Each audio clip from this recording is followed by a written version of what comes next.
অন্ত্যেষ্টিক্ৰিয়া সম্পন্ন হোৱাৰ দিনাই হাটচিগিমাৰীত জুবিন গাৰ্গৰ মৃত্যুবাৰ্ষিকীৰ দিনা প্ৰতি বছৰে হাফ হলিডেৰ ঘোষণা। তাৰ মৃত্যু বাৰ্ষিক দিনটো আমি আমাৰ কলেজত কিছুমান কাৰ্যসূচী বা হাফ হলিডে আমি এটা ৰাখিম। মঙলবাৰে সন্ধিয়া অনুমানিক প্ৰায় 7:30 হাটচিগিমাৰী মহাবিদ্যালয়ৰ খেলপথাৰত হাটচিগিমাৰীস্থিত জিলাৰ জ্ঞান বিকাশ একাডেমী নামৰ উচ্চতৰ মাধ্যমিক বিদ্যালয়ৰ কৰ্তৃপক্ষই ৰাজহুৱাভাৱে হাৰ্থ অৱ জুবিন গাৰ্গক শ্ৰদ্ধাঞ্জলি অনুষ্ঠানৰ আয়োজন কৰে। উল্লেখ্য যে আজি হাৰ্থ অৱ জুবিন গাৰ্গৰ অন্ত্যেষ্টিক্ৰিয়া সম্পন্ন হয় আৰু আজিৰ দিনটোতেই জ্ঞান বিকাশ একাডেমীৰ মুখ্য সঞ্চালক মুস্তাফিজুৰ ৰহমানে জুবিন গাৰ্গৰ মৃত্যুবাৰ্ষিকীৰ দিনা প্ৰতি বছৰে জ্ঞান বিকাশ একাডেমীয়ে জুবিন গাৰ্গৰ প্ৰতি শ্ৰদ্ধা জনাই হাফ হলিডে পালন কৰিব বুলি ঘোষণা কৰে। ফালৰ পৰা আমাৰ স্বৰ্গীয় জুবিন গাৰ্গ ডাঙৰীয়াৰ কাৰণে এটা শ্ৰদ্ধাঞ্জলি আমি ৰাখিছিলোঁ। এই সমাৰোহখিনিত আমাৰ ষ্টুডেণ্টছৰ লগতে বাকী লোকেল ষ্টুডেণ্টছ প্লাছ গেষ্ট আমাৰ উপস্থিত আছিলে। আমাৰ মেইন উদ্দেশ্যটো ইয়াৰে আছিলে যে জুবিন গাৰ্গৰ নিচিনা ডাঙৰ মানুহ এজন, ডাঙৰ শিল্পী এজন, যোন অসমৰ সম্পদ, আজি সিহঁতৰ তাৰ লছটো আমাৰ কাৰণে চিৰস্থায়ী হৈ থাকিব।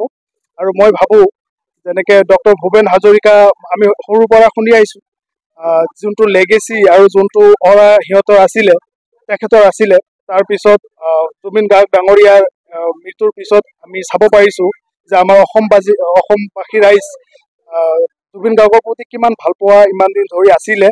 আমি বস্তুটো এটা আইডিয়াও কৰিব পৰা নাছিলোঁ, যদিও মনে মনে আমি আছিলোঁ। কিন্তু তাৰ মৃত্যুৰ পিছত এই ৱৰ্ল্ডৰ 4 নম্বৰ শ্ৰদ্ধাঞ্জলি বুলি আমি ক'ব পাৰোঁ, বা মানুহৰ যোনটো সমাৰোহ তাতে হৈছিলে তাৰ ডেড বডিটো লৈ, আৰু যেনেকৈ মানুহ পাগল হৈ গৈছিলে দুখত বেদনাত যে অকস্মাত ডেথ হোৱাৰ কাৰণে। চ' ছেম বস্তুটো আমাৰ কাৰণেও হয়, আমাৰ ভিতৰতো ছেম ফিলিংটো আছে।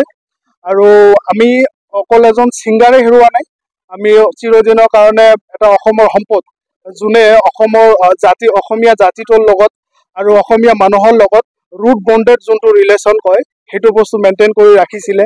আৰু সি এজন চেলিব্ৰিটি হিচাপে কেতিয়াও নিজক প্ৰেজেণ্টে কৰা নাছিলে। সি আমাৰ অসমীয়া জাতিৰ এজন ভাই হিচাপে, দাদা হিচাপে সি অলৱেজ আমাৰ সমাজখনত বা আমাৰ অসমীয়া মিউজিক জগতত এটা বিশিষ্ট অৰিহণা জগাই আছিলে। চ' তাৰ কাৰণে আমি চিৰদিনৰ কাৰণে তাৰ কাৰণে কৃতজ্ঞতা জ্ঞাপন কৰিব লাগিব।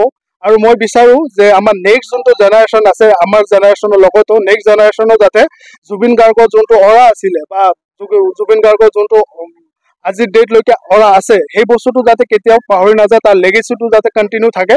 চ' আমি জ্ঞান বিকাশ একাডেমীৰ ফালৰ পৰা এটা সিদ্ধান্ত আজি আমি লৈছোঁ, তাৰ মৃত্যুৰ বাৰ্ষিক দিনটো আমি আমাৰ কলেজত কিছুমান কাৰ্যসূচী বা হাফ হলিডে আমি এটা ৰাখিম। আৰু তাৰ ডেইলি লাইফৰ যোনটো কাম আছিলে বা তাৰ মেইন যোনটো প্ৰফেশ্যন আছিলে, তাৰে কিছুমান কাৰ্যসূচী আমি প্ৰতি বছৰে ৰাখি যাম, যাতে আমাৰ আগন্তুক জেনেৰেশ্যনে তাৰ এই নামটো আৰু তাৰ যোনটো কালাৰ আছে, তাৰ জীৱনৰ যোনটো কালাৰ আছে, তাৰ ভূমিকা যোনটো আমাৰ অসমীয়া জাতিৰ প্ৰতি আছে বা অসমীয়া মানুহৰ প্ৰতি আছে, সেই বস্তুটো যাতে কেতিয়াবা ধৰ্মিল হৈ নাযায় বা ফেড হৈ নাযায়, সেই বস্তুটো আমি আগন্তুক যাতে কেৰি কৰি লৈ যাব পাৰোঁ, সেই চেষ্টাটো আমাৰ জ্ঞান বিকাশ একাডেমীৰ ফালৰ পৰা অলৱেজ থাকে।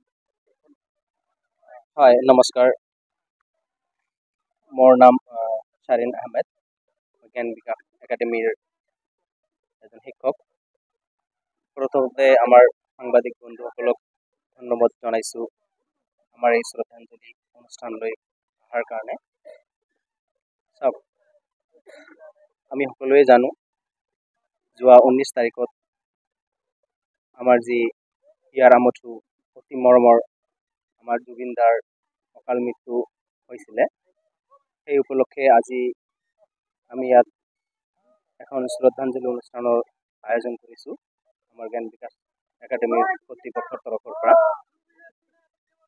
ইয়াতে আজি আমাৰ সকলো ছাত্ৰ ছাত্ৰী লগতে আমাৰ কিছুমান আমন্ত্ৰিত অতিথি আছিলে, আমাৰ শিক্ষক শিক্ষয়িত্ৰীবৃন্দ সকলোৱে মিলি কিনে আমি আজি ইয়াৰ আত্মাৰ সদ্গতিৰ কামনা কৰি আমি 30 ছেকেণ্ডৰ মৌনতা অৱলম্বন কৰিছোঁ।